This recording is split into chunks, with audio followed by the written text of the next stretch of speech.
reason or another.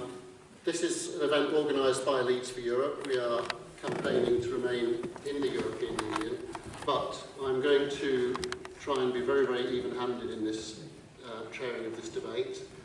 The reason we've put this on is to, get the interest in this election, to get the issues out on the table, and to enable candidates to set out their position, and for you to go away and decide how you want to vote based on that. So we're not going to tell you how to vote, we're not going to particularly advise you, we're just presenting here all the choices and you can judge for yourself.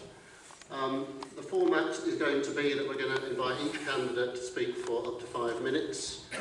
The order has been decided by a very random process, so there's no systematicness about the order. And then we'll throw open to questions from the audience. We'll take questions in batches of 3 at a time, and we'll sort of try and manage that so that each candidate gets a fair crack of the whip to answer those questions. And then we'll close with a summation from each candidate in the same order that they spoke at the beginning. Hopefully finish by 3:30. I think that should give plenty of time. So I'll just introduce the candidates first of all. On that end there we've got Majid, who is the #1 candidate for the Green Party. Next to him we have Shafak Mohammed, who is the #1 candidate for the Liberal Democrats. Then we have Diana Wallace, who is #1 candidate for Change UK. And we have Richard Corbett, who is #1 candidate for the Labour Party and has, is the outgoing MEP, or has been MEP until this election. On my right, starting here, we have John Proctor, who is an existing MEP, and he is #1 candidate for the Conservative Party. Next to him, Bob Buxton, who is number 5 candidate for the Yorkshire Party.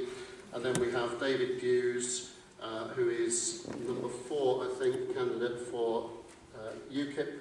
And at the end there we have an empty seat, which is the Brexit Party, and as it says there, they did not want to face you, and I make no apology for that. They were invited just like the others, and I think it's a shame that they don't want to make their arguments and explain their policies to you, possibly because they don't have any.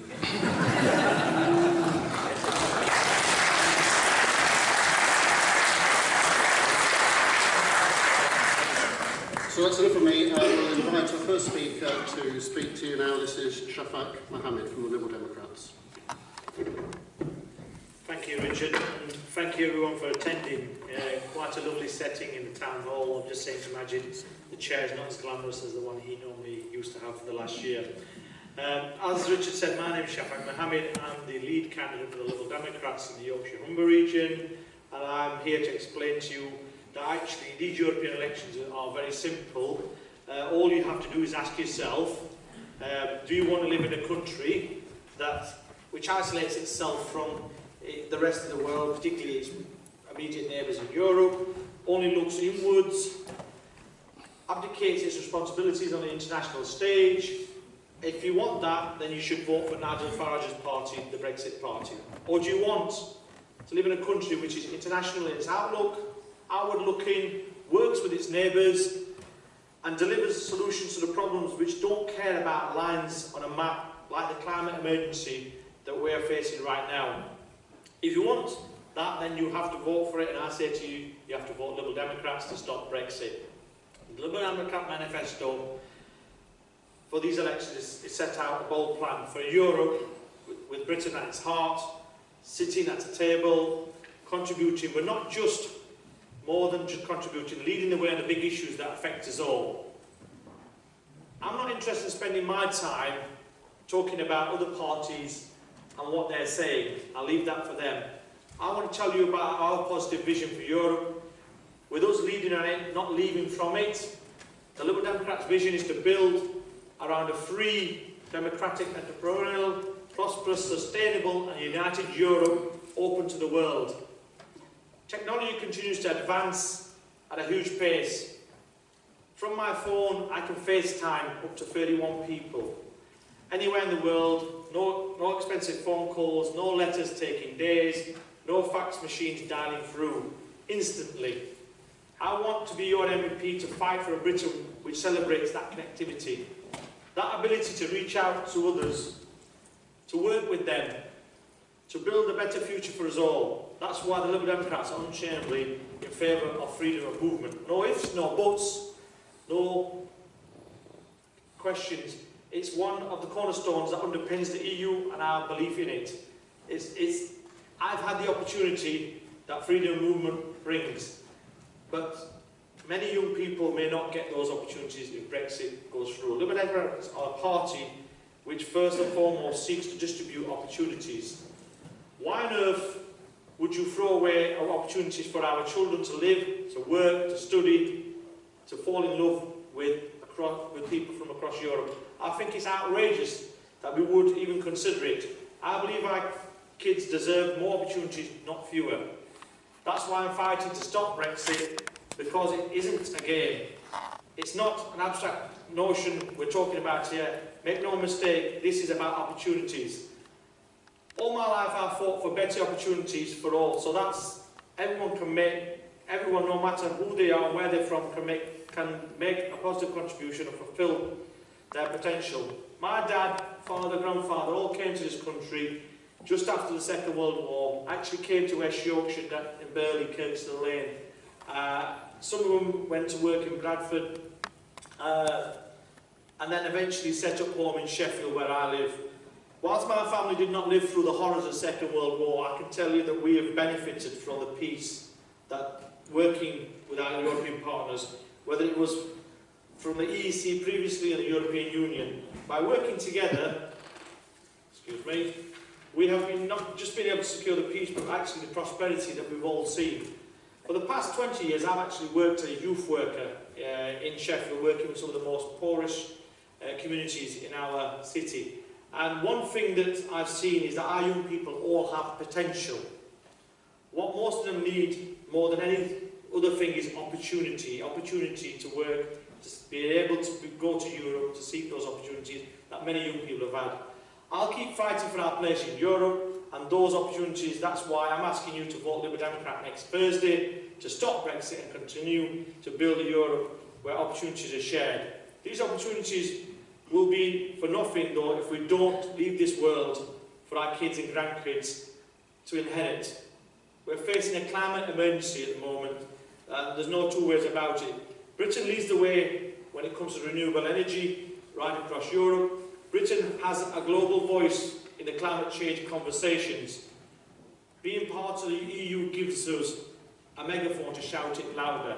We need to work together to avoid the climate catastrophe that we are conceived from the scientists. If you elect me, I'll work with other Lib Dem MEPs and MPs from other countries to campaign for an EU-wide ban on fracking, because it's a negative impact on climate change, the energy mix and the local environment. I'll stand up for our children's future and I'll fight, but we can't fight this alone. The problem is too vast and too entrenched for any one country to be able to pull out and pull up the drawbridge and say we're doing this our own way. That's why I say to you, if you want to stop Brexit, then vote Liberal Democrat next Thursday. Thank you.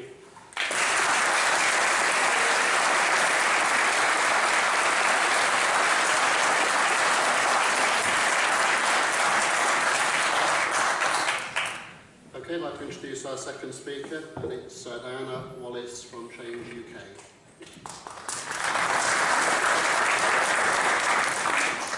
Good afternoon, and thank you all very much for taking the trouble to be here this afternoon and to the organisers. I want to put my comments into three sections. So first, some personal comments about why I'm doing this, some political comments about Change UK, and some comments about power. First of all, why on earth am I here? I thought I'd retired from all this. I thought I was sitting quietly marking exam papers for university students, and the last thing I was going to do 4 weeks ago was going to be standing in these parliamentary elections. But Europe has defined my life. As a young woman, as a student, learning languages, being able to study abroad, professionally, being able to work as a lawyer, trying to give cross-border access to justice to people and small businesses, and then politically, having the privilege to represent this region for 12 years in the European Parliament and for the last 5 as a Vice President of the Parliament.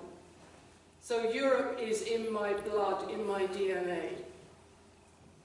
And then when I saw, like many of us did on our television screens a couple of months back, the MPs from Labour and Tory leave their respective parties over this issue of Europe, I was moved. It takes courage to stand up against your tribe like that, I know that. And they did it, and they formed something completely new. They did not decide to go to any existing party, something fresh and new. So I come to Change UK, and yes, we've had a lot of funny comments about our names and our name changes. Personally, I prefer Tigers. They're quite nice, friendly creatures. And I think we're quite nice, friendly people. Because that's what we've done. We've drawn people from across the political spectrum and also those from outside politics. If you look at the 70 people who put themselves forward as candidates for Change UK, more than 50% come from outside political life. And I found it refreshing over these last few weeks to be with a group of people who are enthusiastic, excited, and utterly focused on stopping Brexit, on making sure that the UK has the chance to remain in the European Union. And that's why I felt I had to do this, because I feel that Change UK, by the way it has been formed, can reach the parts that other Remain parties do not reach. And also, we offer something fresh in terms of how we want to approach politics. We've all got sick and tired of seeing what's happened at Westminster, and the inability to deal with this, what I would call the Brexit monster, when there are so many other things that we know we should be dealing with. So Change UK has said very clearly, we will have evidence-based politics, not party politics. And also we stand on a set of values that have brought us all together. And last of all, some remarks about power, because this is what really worries me about this Brexit mess. We were sold this as taking back control. Nothing could be further from the truth. It's a power grab, a blatant power grab, to put power, even more power, centrally in Westminster. And my observation always as a European Member of Parliament was that actually people saw Europe as a break on the power of central governments, as a way of having a last place of appeal, if you like, somewhere that would respect rights, enforce law when we needed it. And also, of course, the other break on power could and should be the regional level. So power needs to be dispersed through our political system to stop inequality, injustice. And what I see is it being gathered back to the centre in a way that will make many people who were sold this lie poorer, will make us live in a more unjust, more unequal society. And I don't want to see that for the future. I want, as I've tried to emphasise, to see something which I recognise in Change UK that brings us together to define a positive future remaining within the EU. Thank you.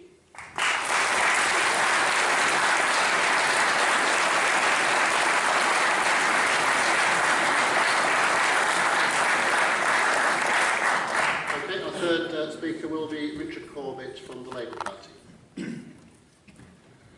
Thank you, and thank you for turning out in such large numbers to hear this important debate. Elections are normally, of course, about what you would do in the body to which you you are elected. And let me mention that for a moment.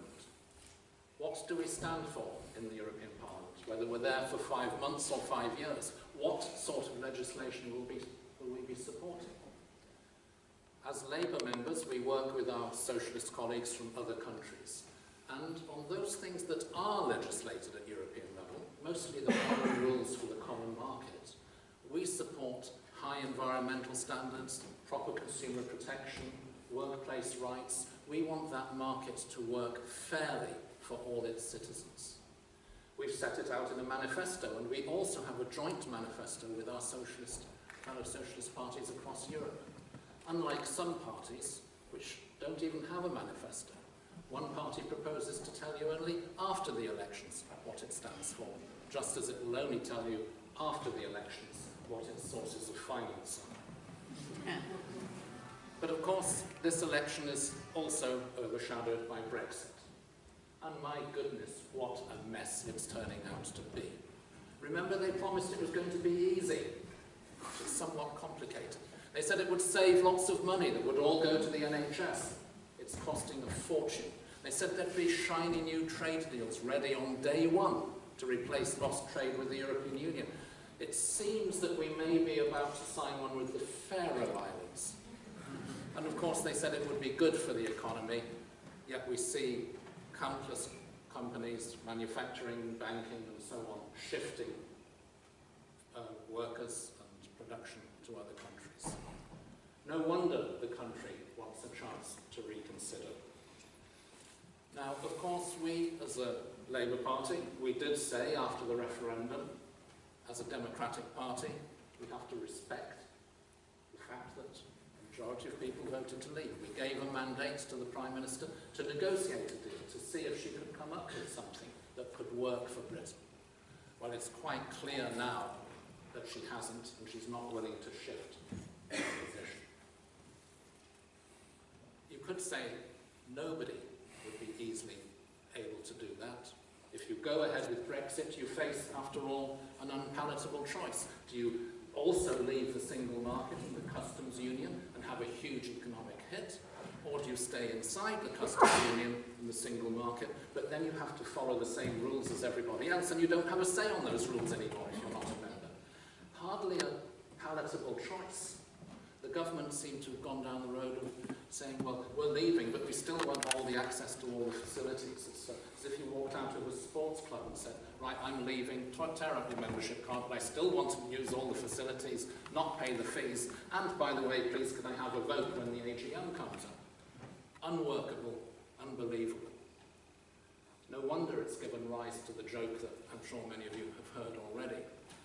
How many Brexit ministers does it take to change a light bulb? One to promise a brighter future, all the rest of them to screw it up.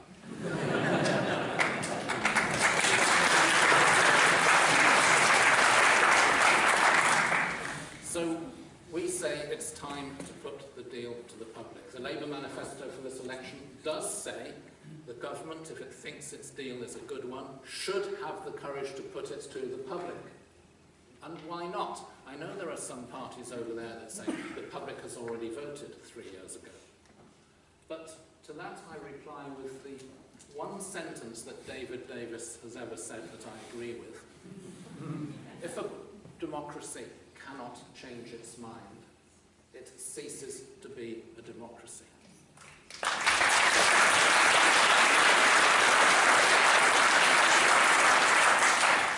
This, after all, would be the first referendum on the actual Brexit deal.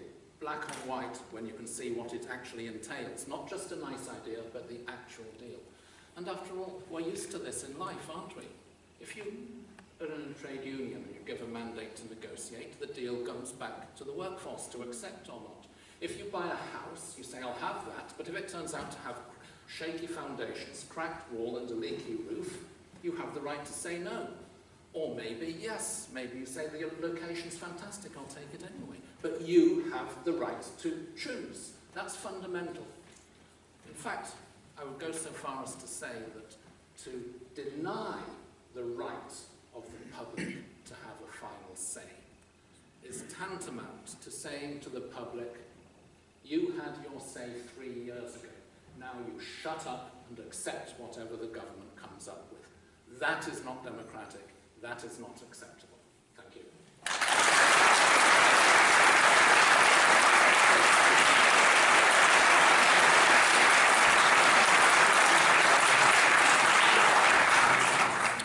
I'd like to switch sides now, and it's John Proctor from the Conservative Party.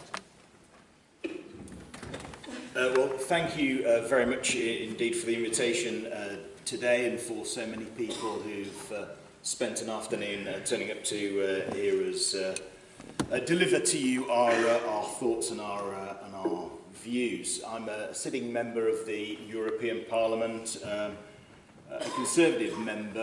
I've been a member of the Parliament for just over 2 years, and before that, for 26 years of my life, I spent it here in this council chamber and in this council representing the ward in Leeds. I voted to remain in the European Union. However, a majority of people in the United Kingdom voted to leave. Whether I like that decision, whether this Prime Minister likes that decision, who also voted to remain, whether a majority in her cabinet who also voted to remain likes it or not, the British people voted to do something different, and we can have our own views and our own thoughts about whether that was a right decision or a wrong decision, whether people were in possession of all of the facts or not all of the facts. We can have all of those debates. But the fact of the matter is that those people did take that view, and a result of that referendum was therefore declared.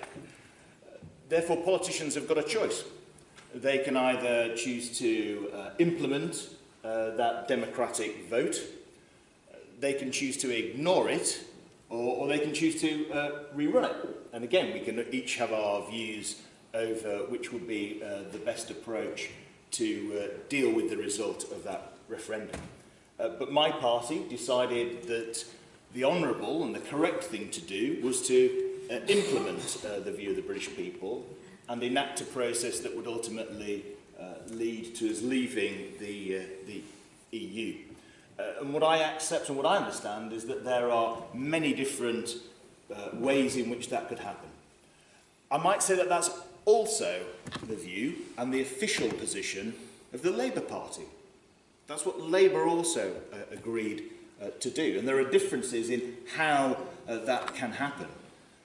But actually, Richard was slightly economical with the facts of the matter, because Labour's official view is, of course, there will only be a confirmatory referendum if it's the existing deal or a Conservative deal that's going forward. If Labour were in power themselves, if Labour were in government, there would be no confirmatory referendum.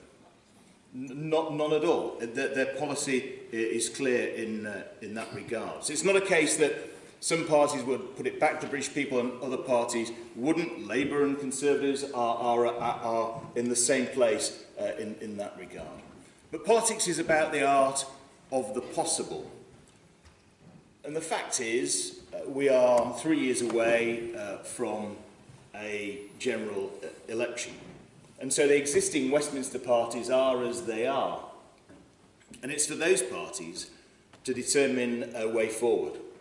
And what we've seen over the varying votes that have taken place in Westminster is there is no majority for anything other than there should be a deal. And that is the only majority so far that's been found in Westminster. And so whether it's this government or any future government, they're going to have exactly the same problem.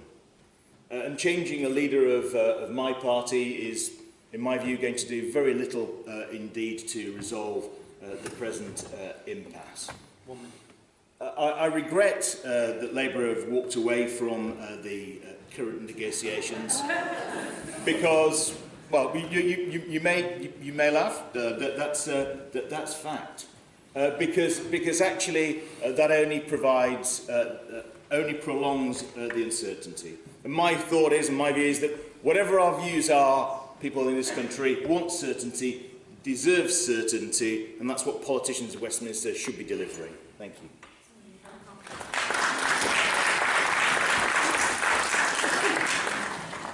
Okay, our next speaker is Bob Buxton of the Yorkshire Party.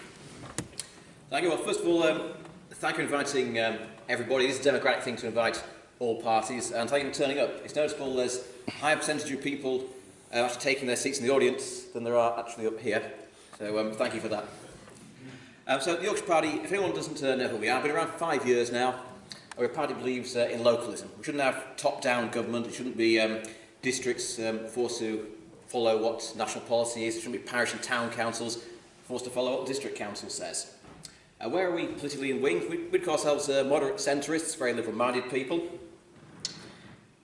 And our priorities are, of course, regional, just as you would expect. So in our manifesto, we talk about school funding, for example. Certain parts of London get £2,000 more per pupil than certain parts of Yorkshire. Been forgotten about because of Brexit. Ban on fracking, it's clearly a step in completely the wrong direction. Very close to my heart. I actually wrote a foundation degree in renewable energy engineering a number of years ago for Teesside University, so it's very close to me. It's been forgotten because of Brexit. NHS funding again, it's exactly the same thing again. We should be debating these issues, but we're not because we haven't been able to sort out Brexit. Another one, a very, very important one for this region, is transport infrastructure investment. So the last few years, quite consistently, spending per person in Yorkshire has been about 10 or 11% compared to spending per person in London. So Crossrail, it's called a £15 billion railway. The final bill, well, you tell me, you have a guess. Throw something at the dartboard if you want to. They're getting all of that, and we're just not getting anything like the same spending, all forgotten about because of Brexit. So, where are we on Europe, of course, what you want to know? Well, going into the referendum 3 years ago, we were quite honest about it. Our members were split. I voted Remain. I believe in that argument more than the Leave argument. Other people voted Leave. Same as own party, divided. We had a family, like many people. We had one clear policy, which was to respect the result. And, yeah, it was galling. I remember going to bed late on election night. I was working the next day. I couldn't stay up until the end of it. But it was clear that Remain had lost. Waking the next morning, confirming it. You know, it's like a football team getting relegated, you know, and now I'm a Middlesbrough fan, so I know what that feels like very well. It's bad, but we made that decision to respect the democratic result, and we stand by it. Our other positions on Europe are simply we wouldn't target anybody in the party campaigning on the grounds of anti-immigration. There's too much of that blame game happening. From 2015, I remember distinctly standing in that general election, Labour, Tories, even Liberal Democrats, leadership in that election, campaigning on anti-immigration, blaming immigrants for absolutely everything, what a load of rubbish. Perhaps no one in the party did that, no one in the party listed that as an important factor.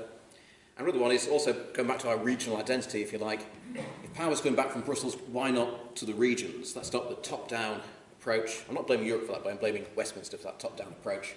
Let's take some powers back to the regions. It might be agricultural policy, for example, in Yorkshire, something which is important to us. So, I know that, obviously, given who's hosting this, I look in the room, I want to have a second referendum. I understand that. I do. I was very tempted to sign the petition, but I didn't. And I want you to have a thing. I'm a teacher, so I'm going to ask you to do a teaching activity here. I'm just going to give you 15 seconds. Talk to the person next to you.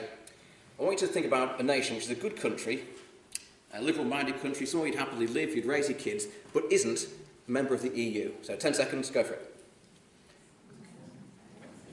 Not the EU, but a good country, liberal-minded country. That's a bit slower, so it's like me. Sure. So saying, think of a country where you'd happily live, you'd happily raise your kids, but is not a member of the EU. Israel.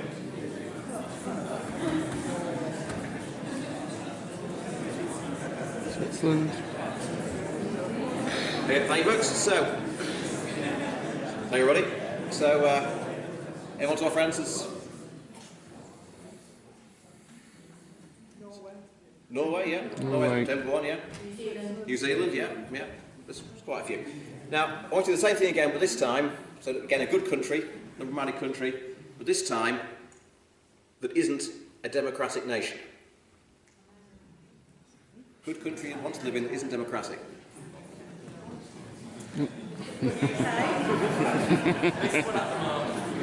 Yeah.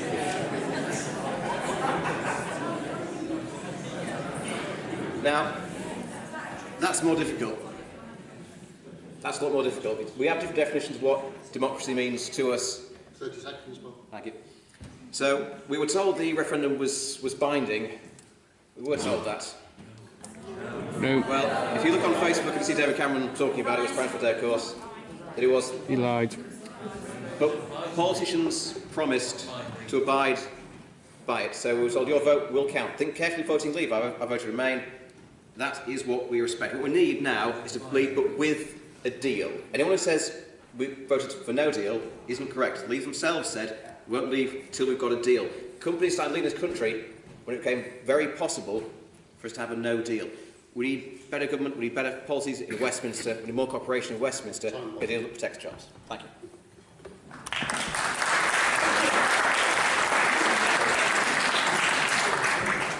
Okay, next speaker is David Hughes, who's come in at the last minute, so thank you very much, David. David from UKIP.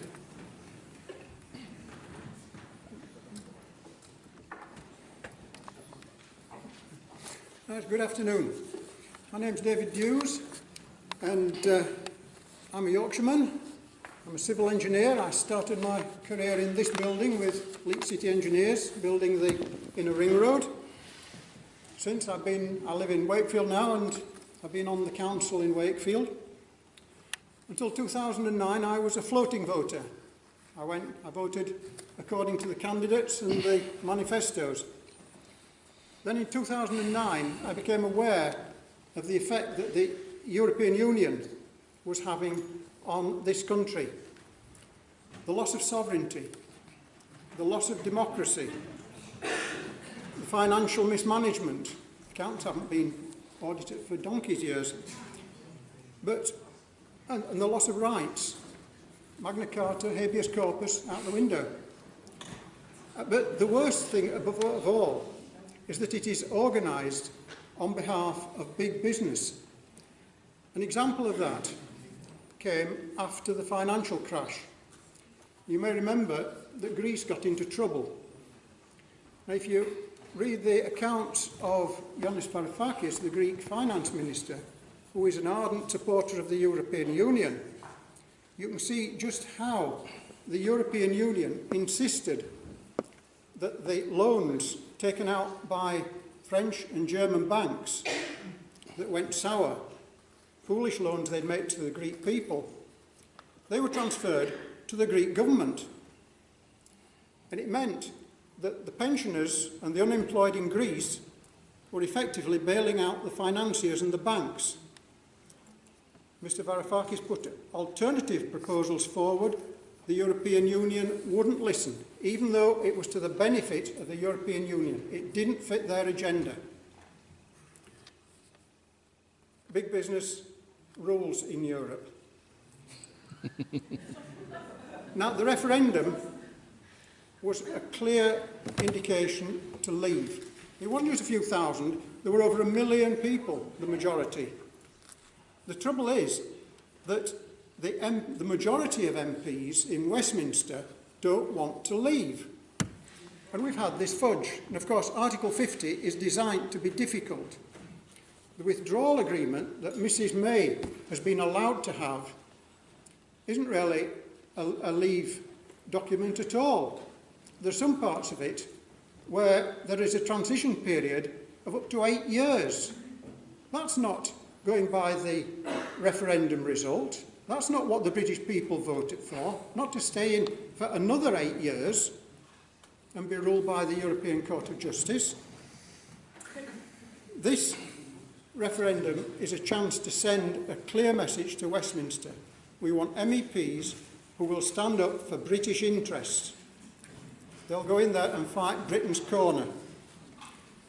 Now, UKIP is the original Brexit party. We've been fighting there for 26 years. And it was largely because of Brexit that the referendum happened. And as a result, the media and those who are supporting the EU are playing, in football terms, they're playing the man, not the ball. they're trying to brand us as far-right extremists and racists. I don't believe that 17.4 million people who voted out are extremists. 100% of the Labour councillors on Wakefield Council voted to support a motion to call on the Wakefield MPs to trigger Article 50. They're not extreme right-wing people, they're patriotic Brits. They just want freedom and independence for our country. Now, on the topic of racism, I've worked for nearly 14 years in North Africa and the Middle East, an organisation with people from over 20 countries. You can't do that successfully and with harmony in the company if you're racist. 1 minute, please. And the other thing I would say, it's a bit ironic that the only party that bans extreme right-wing racists is UKIP. We're the only one to ban them. And yet, as a result of that, we are classified as extreme right-wing racists.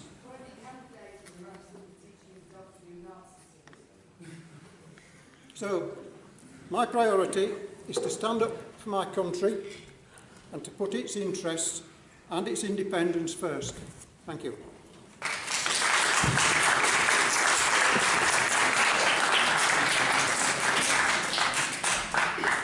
And our last speaker is Majid of the Green Party.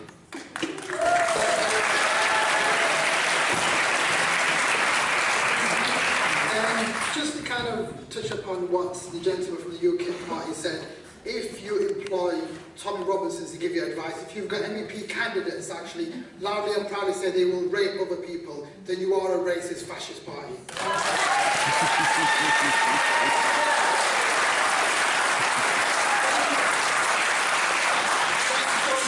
For joining us today. What I'm going to briefly just tell you a bit about my background and why I'm standing as an MEP and why I think you guys should vote for myself and the Green Party next week.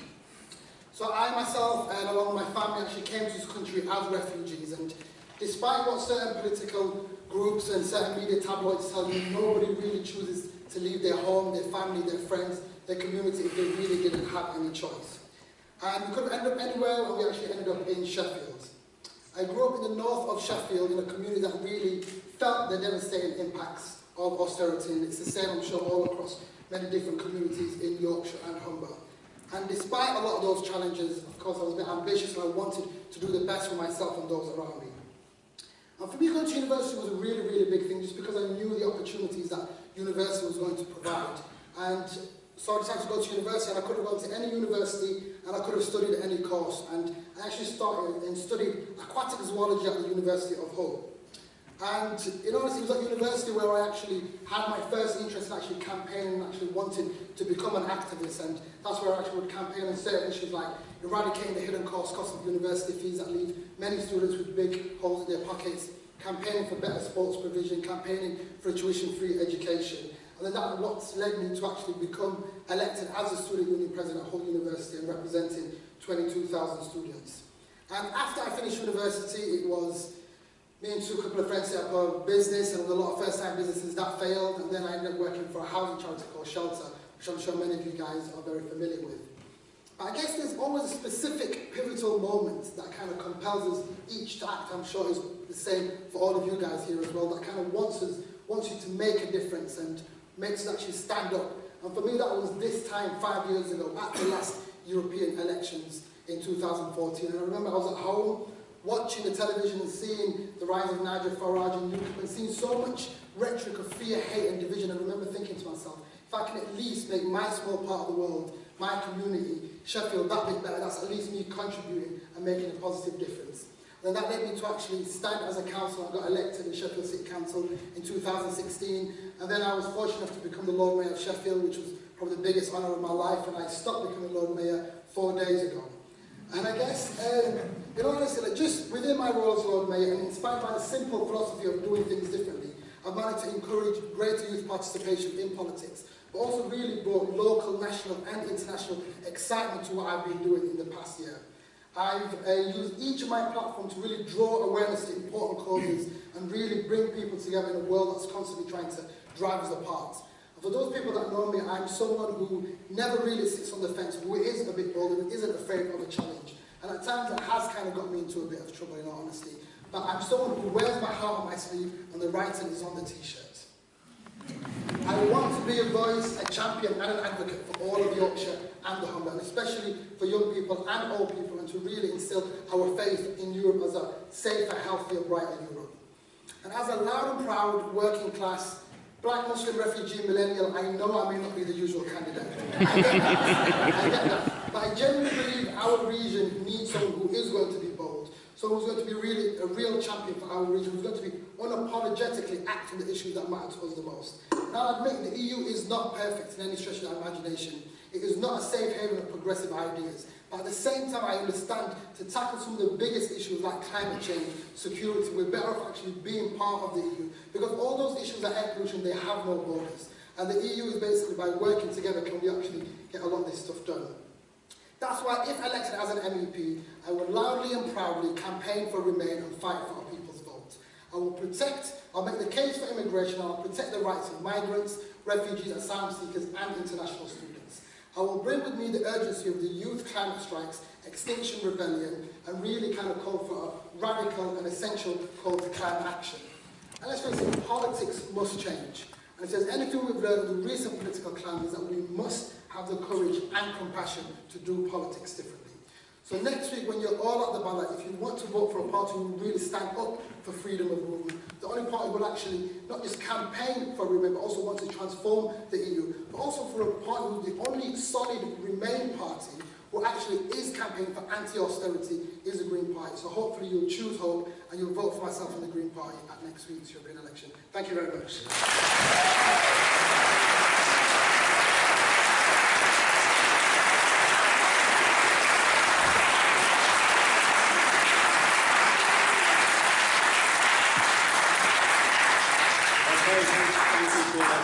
For those interesting opening statements and very varied indeed, so thank you.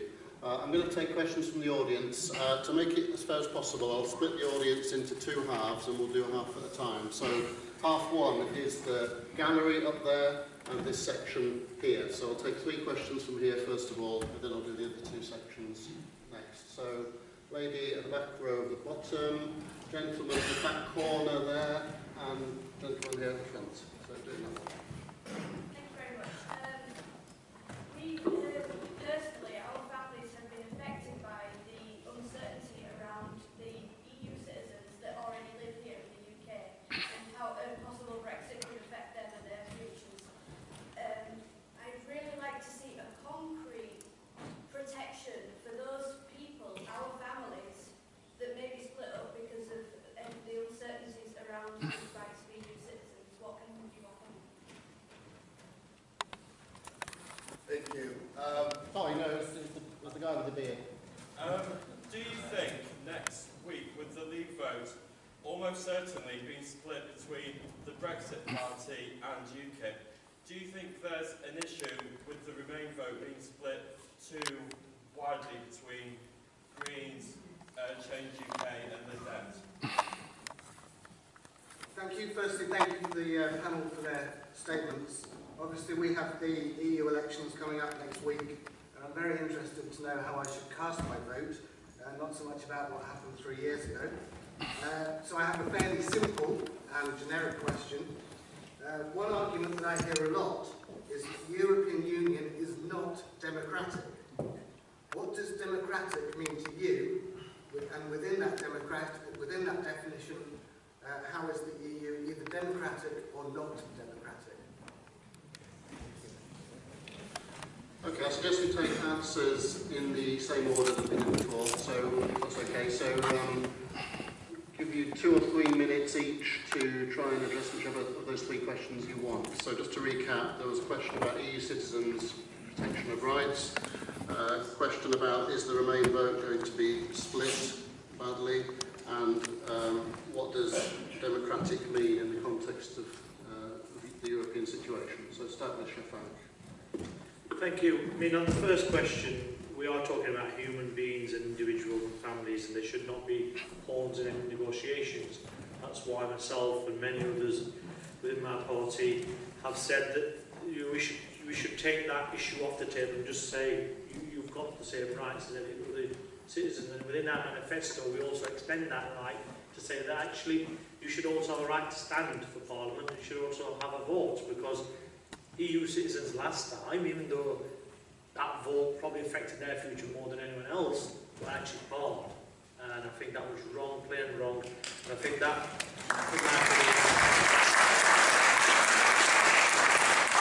one of the fundamental flaws of the referendum that took place last time. I'll move on to the second question around Remain vote and splitting. Look, the nature of this election is that you will be electing 6 MEPs on a proportional system, but it's not perfect. You know, around 15%, maybe 20% of votes cast will not count. You just simply have to look at how things work. And I just say to you, look at the opinion polls, look at the local council elections, look at who out of the Remain parties did the best. And I would argue that the Liberal Democrats won. We won 700 plus seats. We're active across the region. We're active here in Leeds. We're active in Sheffield. You know, the opinion polls, yes, you could say might be wrong, but actually they're not. I don't think they will be wrong, because the opinion polls are mirroring what we're seeing on the ground. And all I'll say to you is, if you want to ensure a Remain MEP next Thursday, then lend me your vote, because at the moment those opinion polls are showing 2 Brexit party candidates being elected, possibly 2 Labour, a Conservative, and the best chance of getting an actual Remain MEP, despite what Richard said earlier. You know, the Labour Party's position is slightly different from Richard's. I urge you to vote Liberal Democrats. The numbers are there for you to see. Go on, if you've got Twitter, go on Britain Elect. Those opinion polls have been very, very consistent. And how long have I got for the last one? Right, in terms of democracy, what does democracy look like? Well, obviously democracy for Liberals is empowering individuals at the lowest level. Clearly, in the European Union, there's 500 million people. Therefore, democracy then goes through their elected representatives. And it's our job to then go down and actually consult with people. And in terms of the European Union, people throw a lot of mud towards it, saying it's not very democratic. I mean, Richard's got the more technical knowledge on it, I'm sure he'll elaborate on it, but I think it is democratic. You know, that countries can bring ideas forward through their ministers, and then ultimately it's discussed on a parliamentary level, and you know, parliamentarians vote on it, and ultimately then it becomes legislation. And you know, the European Union is not this big overarching beast that overtakes our country. Most of the decisions are made at a national level, and the decisions to regionalise are from national government. You know, I take some of the issues the Yorkshire Party candidate talked about, most of those weren't European issues, they were national issues. So we need to be clear what is it we come, you know, what we think the European Union is and what it actually is. In some people's minds it's very different. And one of the challenges with MEPs, whoever's elected next week, is to be able to clearly define what differences the European Union has on people and what actually is national government. Because a lot of the issues around the Brexit vote and why people voted leave wasn't necessarily about the European Union, it's how communities like where I come from in Sheffield, my grandparents were steel workers, felt left behind by successive governments that simply walked away from coal mining areas, all cotton mills and steel areas. And that's why people from working class backgrounds predominantly voted leave, not because they really thought that the European Union was in it, they just felt that politics had left them behind.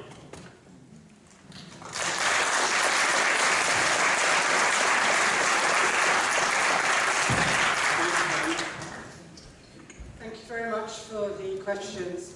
First of all, European citizens, whether they be European citizens here or British citizens elsewhere in the EU. Look, for me, it's a no-brainer. Of course they should be treated properly, and there should be no question about it at all. But this leads me back to why do we have red lines that reject the remit of the European Court of Justice? Because it's the Court of Justice throughout that's actually ensured that equality of treatment on all sorts of issues and would ensure it on the rights of citizens, both sides of this argument. So the idea that the Court of Justice is something we have to be rid of because it's some imposition on us, it's actually something that guarantees all of our rights.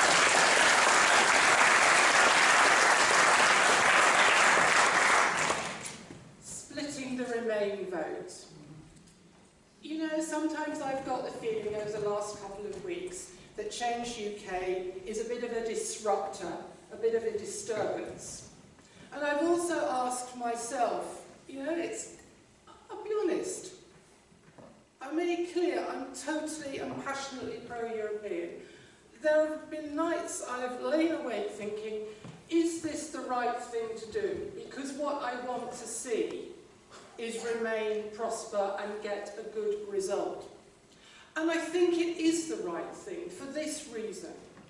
Because I truthfully believe that by there being 3 of us here together, it would be nice if you paid attention, 3 of us here together, we can actually maximise that Remain vote if we work together.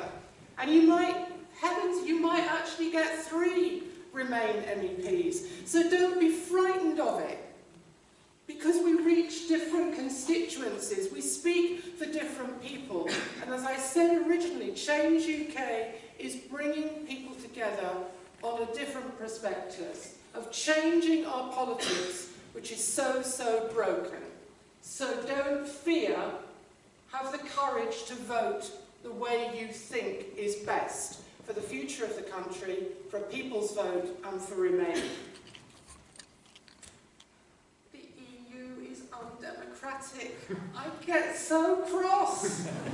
I spent 12 years there and it's not undemocratic. We've been, you know, we are elected by you as MEPs. We have a full part in the legislative process deciding on the laws that come from the European Union. And not only that, more and more things have been done over the years to make it more democratic. People say, oh, you're not a proper parliament, you can't initiate legislation. Yes, it can. It does it frequently by using the right of initiative through the policy committees. It tells the Commission what to do. Indeed, the most important thing, if we only stay there a short while, that the MEPs you elect next week will have to do, will be to approve and appoint the incoming Commission for the next 5 years. That's some power. And the Parliament doesn't always accept everybody. They sometimes reject some of the candidates. So, in addition to that, you, each and every one of you, joining with citizens in other European countries, can push the legislative button by means of a citizens' initiative. You don't have that right here. You know, an MP might get a private member's bill that will get talked out. You have a petition, doesn't work to actually start the legislative process. Europe gives you that. So undemocratic, I don't realise this lack of democracy. To me, Europe actually gives us more democracy and more sovereignty pulled together.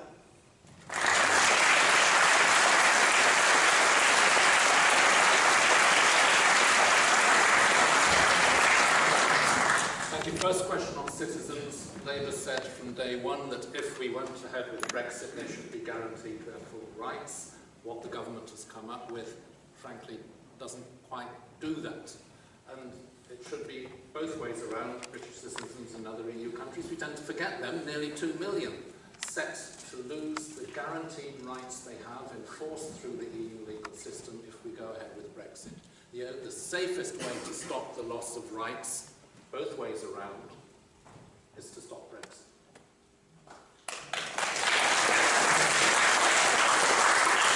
Second, the question on the split vote. I'll tell you what my fear is.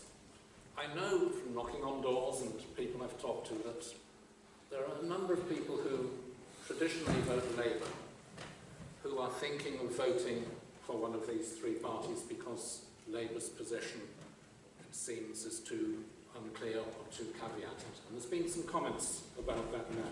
So let me read out the exact wording in our manifesto. if the government, any government, it doesn't say the Tory government, whoever is in government, if the government is confident that it has negotiated a deal that benefits our economy and our communities, then they should not be afraid to put that deal to the public. A public vote, in other words, a referendum on the deal. You cannot go ahead with Brexit without having a referendum on it for the reasons I said earlier. It's turning out to be so different from what was promised by the Leave campaign 3 years ago that it's right that it goes back to the people. Now, my fear is this. If a certain number of voters vote for these parties, understandably perhaps, but although it's a proportional system, we only have 6 seats in Yorkshire. So the threshold to get even 1 seat is quite high. My worry is that votes move to one or another of those parties, or all 3 of them, but they don't, some of them don't quite reach the threshold for winning a seat, so those are in effect wasted votes in terms of seats. But it results in the, potentially, in the Labour vote falling behind that of the Brexit party, so that would end up with them having an extra seat instead of Labour, an extra seat for Brexit. Not what those voters intend, not what they would want. So that's my fear when it comes to the tactics of voting in this election. And by the way, I mentioned the Labour position. The Labour teams of candidates in every single region are led by strong supporters of the European Union, advocates of a public vote, who will campaign to their hardest to remain in the European Union. And that's the case here. Number 2 on my list is Eloise Todd, who, as you met, some of you will know, set up the campaign group 3 years ago, Best for Britain, which was one of the first campaign groups to start campaigning for a public vote. And I very much hope she will be elected. Final question, is the EU undemocratic? You know, when you hear this question, you think, well, how can an association of 28 neighbouring democracies somehow be undemocratic? And the answer, why many people think that, is of course the myths, the lies, I would say, told by some people that, everything is decided by these Brussels bureaucrats, this huge tentacular bureaucracy in Brussels that decides everything, totally undemocratic.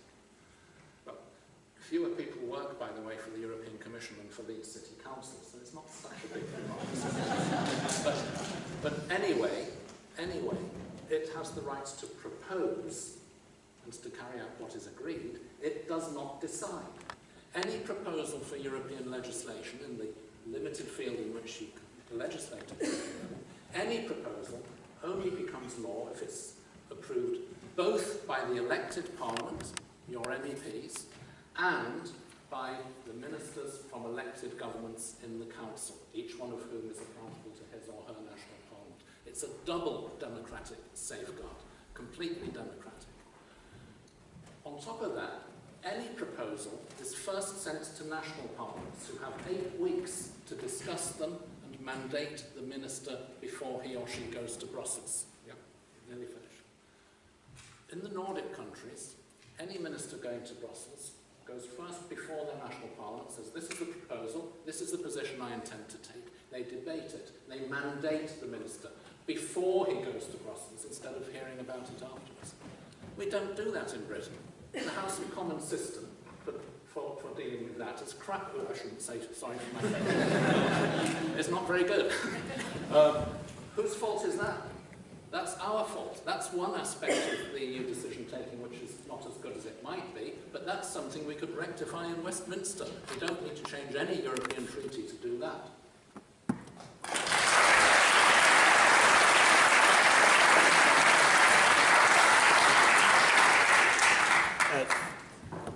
Let's press the button. Thank you. The reason why some of you, and perhaps me as well, think we ended up with the result of the referendum was that people were spun a tale, spun a line, and they bought it. And so it's important that in these elections that we actually look at fact rather than listening to a line that's spun to you. And so the fact of the matter is that the withdrawal agreement actually does enshrine citizens' rights. The other fact of the matter is that the UK government wanted to talk about citizens' rights first off. The European negotiating team didn't want to do that. That's fact. That's easily researched and easily found. So the withdrawal agreement does cater for citizens' rights in the first instance. And it's important that is the case and that it does do that. Indeed, I and I'm sure other colleagues have had long discussions with UK civil servants about those very issues, protecting medical rights in other countries and also delivering those rights to EU citizens that are living here. In terms of splitting the Remain vote, again, all I can do is refer you to actually a document I don't spend a lot of time reading, but I have just now, and that's the Labour Party European Manifesto. Read it. Please do read it. Because Richard's very, very selective. It doesn't say, in a contextual way, what he's claiming. It's referring. Well, if you read the paragraph beforehand, Richard, which I have here, what you find it's talking about is the government's deal. That's all it's talking about. It's not about a Labour government's deal. The Labour, it doesn't say that. Doesn't say that. Doesn't say that. Because if you read the paragraph before, it puts it in context, and that's important because what Labour are trying to do. Because if you,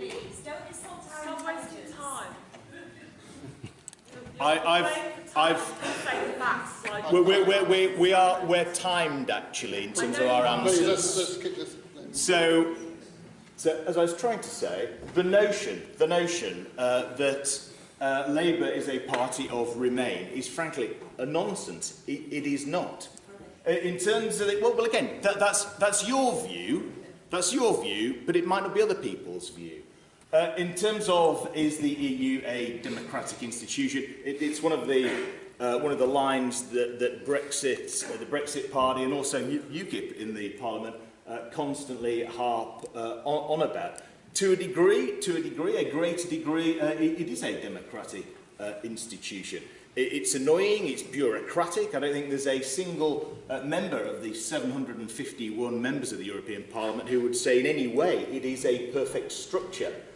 But then you aren't going to get a perfect structure when you bind together 28 very different nation states and try to come up with a decision-making body. So I reject the notion, and always have done, that the EU is in some way a completely non-democratic institution and organisation. That is simply untrue.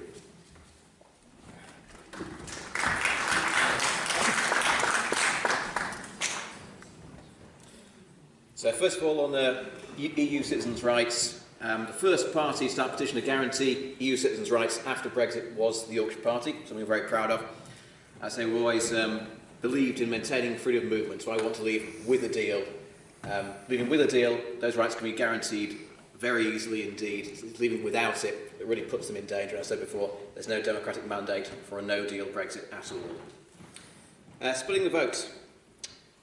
First of all, it is incredible. I have a lot of time to look at Democrats, but it's incredible to hear them speak about not voting for your genuine first choice, especially in a PR system. That's the exact opposite of what they've said since they were formed in the 1980s. Corporation is saying a morally cast vote is never wasted. So is the Yorkshire Party. Now, most of the polls, they're essentially done nationally, but then with regional variations put in, which is why they haven't included us. I've only heard of two polls. One was done by a different party. I can't verify it. They reckon we get 2 seats, actually. I'm not claiming that myself. That's what they said to us. Another one was done by a baker who baked different buns, and you bought the bun with your party's logo on. And we actually we were either second or third with the Democrats behind the Brexit Party. So the polls don't include us. We have a breakthrough election local, so we have got a very real chance. We've got 9% in Sheffield City region. You need between 10 and 12% realistically to get a seat. And we've grown a lot since that city region vote last year. Now, is EU democratic? Yes, it is. The only variation from that really is that is the veto system. When we asked for our extension, we couldn't veto by one country. So if you take out the vetoes, I would say it was democratic. The other question was, what does democracy mean to me? Well, it's about decisions being made at the correct level for me. If something affects only your town or your parish, then your town and parish council should make that decision without being overruled by a district council. Same with the district council. Yorkshire Party, of course, wants there to be a Yorkshire Assembly. The same deal that Scotland has, basically. That's the missing level that we have in this county. And we take local elections just as seriously as this election. I'm very proud to have been re-elected to Rawdon Parish Council. And I'm disappointed that the new parties in the room, well, I say in the room, the Brexit Party and Change UK didn't stand in those. They could have done. They've got much better fancies than us. They didn't stand in those. Democracy to me means caring about absolutely everything, your community, the litter on your street. It isn't just about, if you like, the bigger prizes, such as the EU seats. That's why it's so important to me. And also, I have to say about the absent party, half of their candidates live in London. The Yorkshire Party stands for everybody who lives in Yorkshire, doesn't matter where you're from.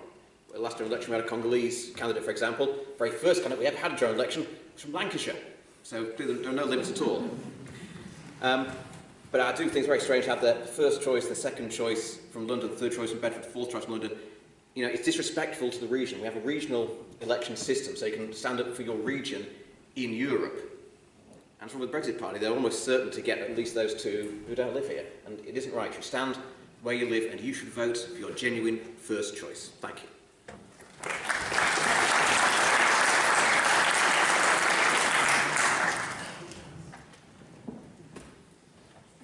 Thank you. First, EU citizens. It was the UKIP policy that anyone who came to this country legally before the referendum should be entitled to stay with the full rights. No questions asked. The thing that I would say is questionable is the withdrawal bill says that any EU citizen coming here for the next 8 years will be entitled to the full UK rights, and any of their families who decide to come with them. I don't think that that is right. But with regards to the question, anyone who came here legally under the EU legislation should be entitled to stay. No problems. The second question about split votes, well, that's just democracy. Anyone is entitled to stand. Now, the proportional system is better than first past the post with a winner-take-all. I mean, if that had happened in the referendum, then it would have been a landslide for leaving. I wish that Nigel Farage hadn't left and split to go his own way and form his own personal party. That's a pity, but that's how it is. We have to live with things as they are.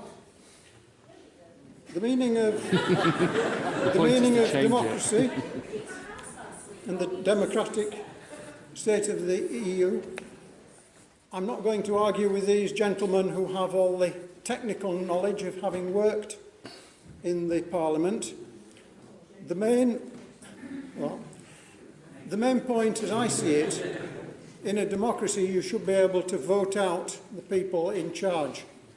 And from what I've heard, there's some of the people at the top of the EU who it's not possible to remove. Now, if these gentlemen can prove it differently, then I'll stand corrected on that one. Thank you.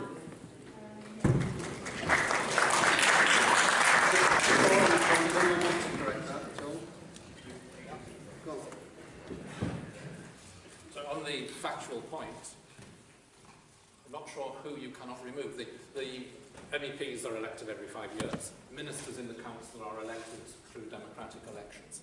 The European Commission is appointed every 5 years with a vote of confidence from the European Parliament and can be dismissed in a vote of no confidence from the European Parliament.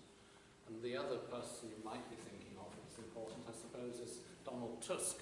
He chairs the meeting of the Prime Ministers and Presidents of EU member states who meet 4 or 5 times a year.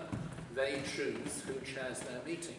They elect that person for a 2.5-year period, don't have to renew it. So it's not strikingly undemocratic. I'm not sure how we remove members of the House of Lords. I'm not sure how we remove heads of state.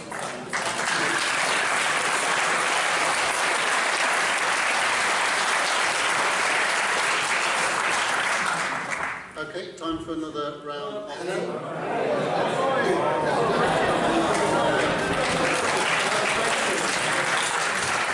In terms of how do we actually best secure the rights of migrants, I think is currently the best deal that we've got. The best deal for us is the best deal that we've got, in all honesty. So first of all, we need to stop Brexit dead in its tracks. And in all honesty, I think whether democracy is not static, in all honesty, and I don't believe that's why myself and the group will be campaigning for people's vote, and hopefully we will definitely get that. And I think regardless of if you voted to leave and you are living in some say some part of Yorkshire, in a left behind community, and you're being told by people in suits to vote to remain, or else your life's going to get worse, you're going to think, hold a minute, our life already is worse, because the NHS is failing, there's not enough school places, there's so many issues, but that's all down to failed government policy and had nothing to do with the EU. On the issue of why are we splitting the Remain vote, I think it's worth pointing out that once this European election is all done, you'll see all of us campaigning together to actually fight for people's vote. So we are all on the same team on that aspect.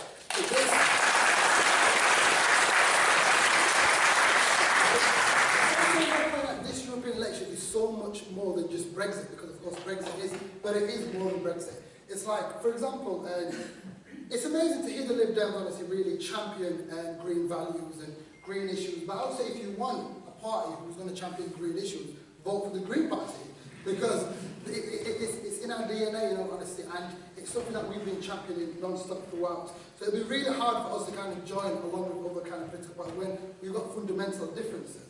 And even with Labour Party, I completely admire Richard and Eloise. They do great work, and their heart's in the right place, and of course they want to fight for people's votes. But fundamentally, they don't have the power to change what Jeremy Corbyn on the leadership says. We heard Jeremy Corbyn say if he was Prime Minister, he would deliver Brexit. So it's where can we really put our trust in? Who can we actually vote for? And I think this European election is the election that we're going to be telling our grandchildren about decades later, and hopefully we'll be telling stories of how we stopped Brexit, how we stopped the rise of the far right. And it genuinely really disappoints me, and the fact that when we really now more than ever need an opposition who's going to have the courage to say, no, this is what we want, we're going to stand up for freedom of movement, we're going to stop Brexit, and unfortunately it seems like this current moment in time we're not getting that from Labour. And this European election as well is each political MEP will sit in different groups. The Green Party will sit with the Green group, Lib Dems will sit with the Housing group, but we don't know where Change UK will sit. And it's the fact that we've only got one policy, but where do they stand on so many other issues? Because when people vote for their MEPs, we need to know what the full spectrum of their policies are, in all honesty. So, that's that. And in terms of wasted vote, first of all, I think a wasted vote is a vote you don't believe in. I know Richard said, if you vote for it, there's fear of actually getting Brexit, partying and whatnot. Then also, you can counter that by saying, if we vote the Labour Party, we're going to indefinitely get one MEP, but anything more than that is a wasted vote because of the polls. So you're better off voting for the actual Remain parties. But in terms of democracy and people saying, oh, the EU is not democratic, I think it's a deeper issue about people not really understanding what the EU actually does. A normal layperson actually was speaking to a group of about 250 people the other week. Nothing to do with the EU election, but I kind of just asked them to show a raise of hands if any of them can name me a single one of their MEPs. And not a single person knew who their MEPs were or what their MEPs did. And I think it's something that the EU and the MEPs really need to do, and actually engaging with their electorate and actually going into schools. And I'm sure there's so many different... I'm sure they do, they actually do that. But it's not working, something's not working. I think that's why we need to elect MEPs who are going to be visible, who are going to be at the forefront of things, who's going to really know how to use media and really tackle on Nigel Farage and all the issues. I'm realising my time's up. Thank you.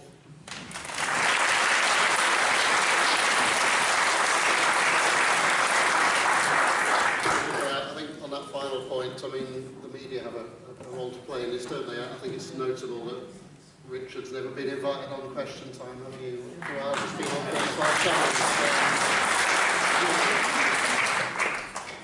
It's a good point, but I'm going to reverse the order for this second section to make sure that McGee gets picked this time. So we'll take 3 questions from this area. Okay, Jazz, you were first. Brigitte and gentleman in the back row with glasses. Jazz. Sorry, I don't have a mic, so I will shout, so hopefully you can all hear me.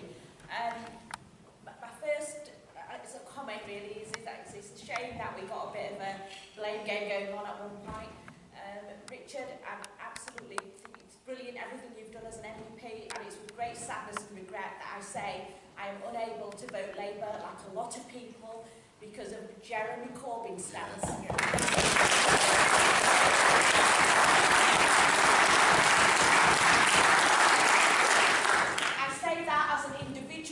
As Leeds for Europe, we say support any Remaining party you feel able to do so for. David, okay, so a couple of things. You said that that's just the way it is, we should accept it.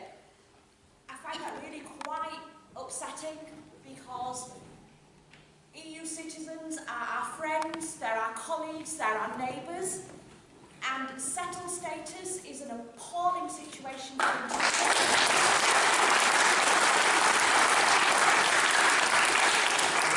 And specifically, I'd like to ask you, what is your stance as UKIP in terms of Brexit? Are you a no-deal, walk-away party? Because if you are, that does not protect citizens' rights. And all of you have said that we want to guarantee rights. What does that actually mean, guarantee rights? They should have exactly the same rights that they have now. That is the question. That is the question. Okay. I mean, I don't mind the audience having a little bit of a say, as long as it hasn't gone too long, that's fine. Well, my question kind of ties in with what Jess said, but I'll say it anyway. Bear with me, I'll come to the question. The point is the UK is so entrenched, and we all know that immigration, which Jess sort of talked about, is one of the problems. You talked about EU citizens' rights. The gentleman from UKIP also addressed the issue of racism. Well, I may be, unable to understand newspaper articles, but I definitely remember a lot of racism come from UKIP. For example, Paul Nuttall aimed at Muslims in this country. So it's not only about EU citizens. So my question is, if the UK is ever to find peace again, and if there's ever going to be less entrenchment, the issue of immigration and citizens living together, whether EU citizens or Muslims coming from other countries, is going to have to be addressed, and how these families and how is this going to be detoxified. And if the gentleman from Conservatives would just allow me to say one thing. I'm German myself. I came in 1988. I've been here a long time. And if anybody here believes that settled status is an easy thing as going to a German town hall and registering, filling out a simple form, they're very much mistaken. I've seen people who've lived here for decades, who have children here, being refused. And I do not understand how the Conservative Party could feel so vengeful towards us as to sort of make us feel so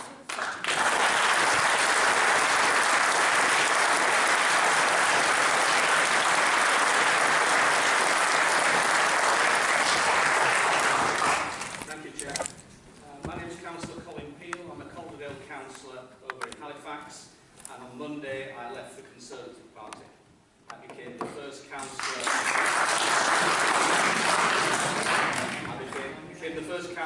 For Change UK, and the reason for that change, after knocking on hundreds of doors during the local elections, I heard the people, and they are sick and tired of the Punch and Judy show, Labour, Conservative, all arguing over Brexit.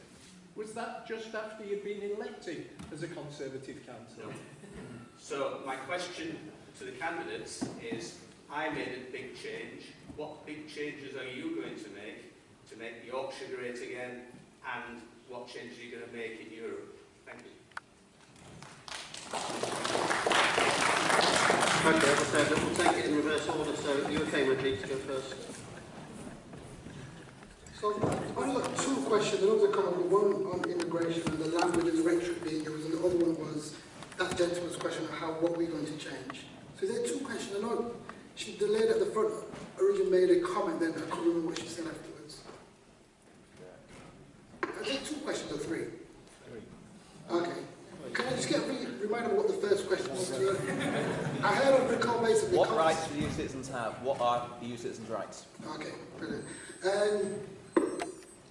Regarding basically the first question regarding EU citizens, I think you can be careful. What's that, sorry? Louder, please. Okay. Right. Is this any better? Yeah, I think it's easier. I think you're perfectly right when you first said the fact that EU migrants should have the exact same rights as anybody else has, in all honesty. So I think that needs to basically kind of be the case first and foremost. And even just this whole language around immigration, the rhetoric that's used about them is quite deplorable in all honesty. And I think at times we forget the fact that immigrants are not just a net gain in economically speaking, but they enrich all our lives, whether that be culturally, every aspect. Even if you look at our prized possession, NHS, we rely on migrants to actually support when we fall ill. We will go to NHS. When you get people like the kind of like UKIPers and other people, they seem to either erase all that fact and actually don't want to actually tell people that, but of course they will scapegoat migrants when it comes to actually issues that are down to actually our national government. So of course we need to kind of change that rhetoric, and of course like to think Labour, Greens, Liberal, we're all trying to do our bit in actually trying to change it. Of course certain media tabloids that we can't control also play to that part, play on that fear of migrants coming here, taking the jobs, X, Y, Z. So of course we really do need to tackle big media as well. And in terms of what change do we actually want to bring to Yorkshire? Of course, I'm sure there's a lot of, you've heard a lot about Brexit, but what else are we offering in terms of kind of, what's that other kind of main areas that we actually want to focus on? I think for me personally, one area I actually want to champion is the arts and culture in our region. I think especially during this polarising time that we're actually living in, now more than ever we really need to bring people together. I think arts and culture does an amazing role, whether your background, it doesn't care what your background is, what your religion is, what part of the country and how much money you've got. I think that's something that we really need to put together. And for me, I really wanted Yorkshire and Humber to be the heart and soul of the arts and culture in our country, and also exporting our arts and culture to different parts of Europe, in all honesty. I know there's an Erasmus scheme for students. I also would want to create an Erasmus scheme for artists within our region and country, just to really highlight and export. And that's something, a change that I would also like to bring in as well, if elected as an MP.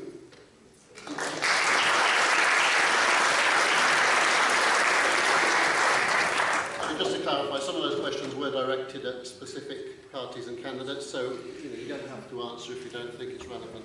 There was one, the next was directed at UKIP and one directed at Conservatives, so take it how you like.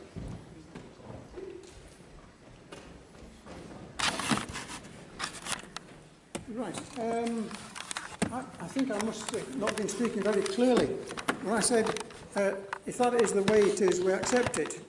In that statement I made was referring to Nigel Farage leaving UKIP. I said if he wants to go, then fine, that is how it is. It is something, though, however, that refers to elections generally. If a vote goes one way in this country, normally we accept it. We had a clear vote in the referendum, but a lot of people don't want to accept that. If one party wins a seat, that's the way it is. Citizenship, I'm not quite sure of the problem with this. If someone has come here under EU rules and they are eligible to get British citizenship, then there's no problem. They can have British citizenship and they get all the rights that goes with that. Now, racism is a difficult... Sorry, David, just to clarify, because I think Jazz's question was that if UKIP are supporting a no-deal Brexit, then any rights that have been negotiated will drop. Yeah. Is that your position? Well, there are a lot of things that will need to be sorted out if there is a no-deal Brexit. That is a fact, but as far as UKIP is concerned, anyone who has come here should be able to get the full citizenship. These are details that will need sorting. There are many things that will need to be sorted out. And also, if you're on settlement, you're only entitled for that settlement while we are under EU law. And then, what's coming after that? I'm sure that there are arrangements that can be made to sort out all the practicalities of goods at borders. Okay. Yeah. Okay, let him carry on. He's made his position clear. Racism. Oh, You were, Sorry, may I just ask, I'm not talking about obtaining British citizenship. I have no interest in obtaining British citizenship. But European citizenship, it's not possible for most Europeans to get dual nationality now. I came here in 1988. I never thought of applying for British citizenship because I'm not actually British. I came here under EU rights and I have those rights. Now those rights are threatened. I have no interest in British nationality. That's what you're talking about. We're talking about the rights to stay even if you don't become British. well, as far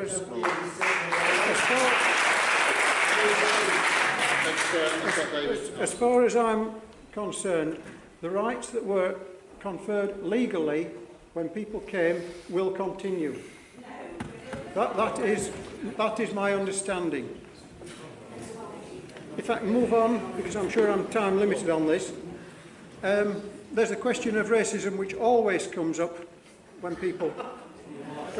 Now, it only needs someone to make a reference to radical Islam and in the UKIP party, and it is interpreted as referring to all Muslims, and that is not correct. Is that the position of Tommy Robinson? Tommy Robinson is not a member of UKIP. He has been advising Gerard Batten apparently on gang culture, and I would say if someone was given the job of reforming the prisons, would they only talk to the prison officers or the governor of the prisons, or would they also talk to the ex-cons to find out what their side of this argument is, or what their problems are? Yes, they would talk to them. That doesn't make them an ex-con, though, does it?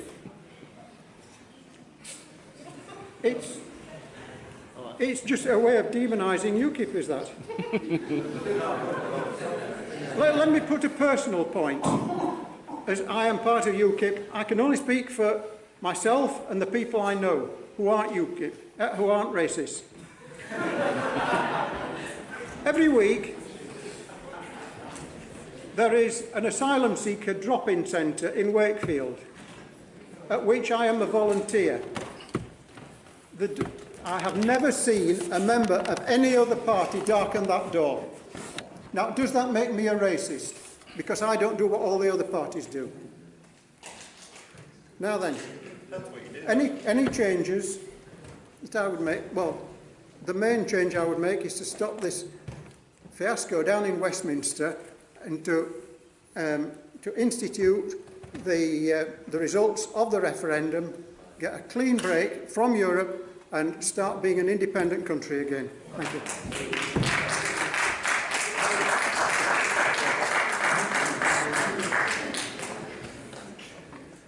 The microphone's not too low for me, thankfully. Got an advantage over you there. And you nicked my line as well.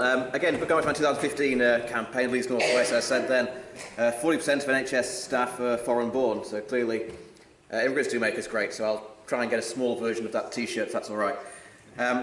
Citizens' rights say we want to guarantee citizens' rights. Absolutely, the first place I had a petition on that. In terms of racism in this country, unfortunately, it is something which is on the rise in recent years. Many reasons for that. You see that football matches, unfortunately, it started before the Brexit referendum.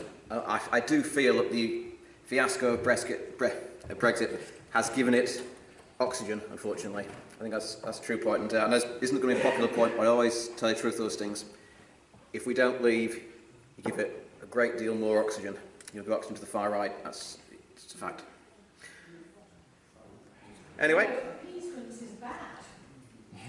It's not appeasement. There was a democratic vote. It was damned just because of... No, your position now is appeasement. You're calling 70... I voted Remain, okay? I wasn't in the 17.4 million people. I'm certainly not a racist, having campaigned pro-immigration at the time when even Liberal Democrats weren't doing that. There we go. Anyway, the third question was what do we do to make Yorkshire great again? Well, it's about a fair share of public spending. We support it for other regions as well. London gets what London wants. Transport, it's usually 10 times what Yorkshire gets. North East of England is incidentally even worse off than that. Art spending, about 1/12. Education can be up to 2,000 less per pupil. Just think about how much that affects the actual schools. And also the spending as well, NHS spending as well. Bring it up to grade again.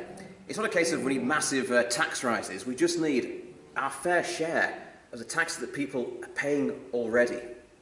And we support Yorkshire Assembly because when you do that, when you divvy things up, as I've done for Scotland, for Wales, you get your fair share. You can't hide these facts. And our population is slightly larger than Scotland. Our economy is twice the size of Wales. We have the rights of neither. Thank you.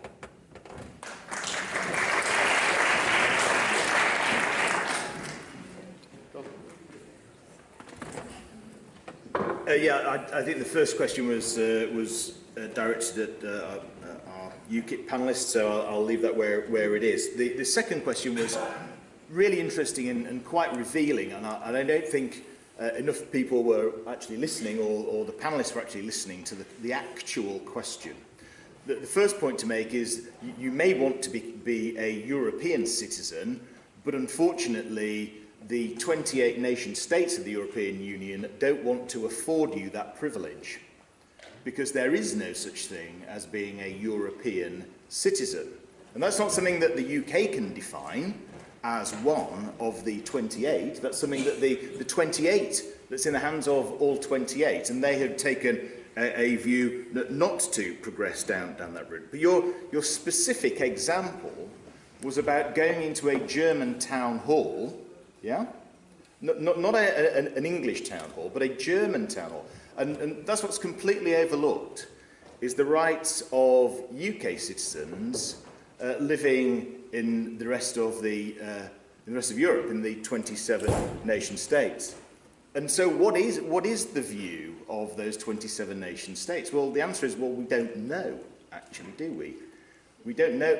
No, we don't. No. Well. If you want to interrupt me, that's fine. But you're not going to get my answer. And the whole point of having a question time and inviting people like me is that someone asks the question, and then you afford people the courtesy to give the answer. You might not like it, but that's the whole idea of it. You know. So the point was made about going into a German town hall. And that's really the whole issue, isn't it? That these matters need to be reciprocal. And as I said in my earlier comments, the fact of the matter, whether you believe it or not, but it is fact, and I'm sure that the same civil servants have been to see Richard that have been to see me as well.